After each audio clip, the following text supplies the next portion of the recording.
Bouaké, 2 personnes ont été condamnées, ce jeudi 9 février 2023, par le tribunal de Bouaké, Centre, à 5 ans de prison pour charlatanisme et trouble à l'ordre public. Jérôme Yao Kouakou, âgé de 40 ans, est accusé d'avoir installé le fétiche, ainsi que Jean-François Kouamé Kouadio, âgé de 70 ans et propriétaire du terrain où a été installé le fétiche, dans le village Capo Caoncro, ont également écopé tous les deux d'une amende de 500 000 F. C. F. A.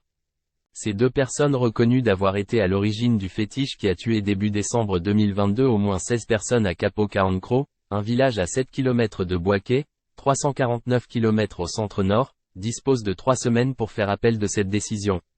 Le germe à la base de ces décès a été identifié, selon les autorités sanitaires du pays.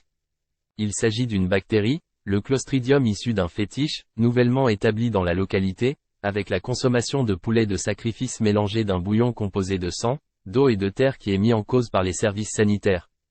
Ces révélations ont été faites, le lundi 6 février 2023 par Pierre Ngudimba, ministre de la Santé, de l'Hygiène publique et de la couverture maladie universelle, professeur Beignet Bivreau, directeur coordonnateur de l'Institut national de l'hygiène publique, INHP, et professeur Mireille Dosso, directrice de l'Institut Pasteur de Côte d'Ivoire, IPCI, dans une conférence de presse.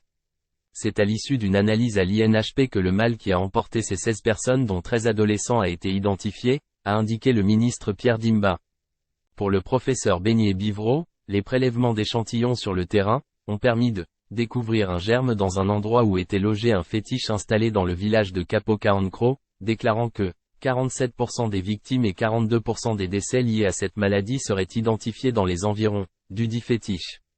Ces germes, selon professeur Mireille Dosso, ont révélé une bactérie, le Clostridium, qui produit des toxines.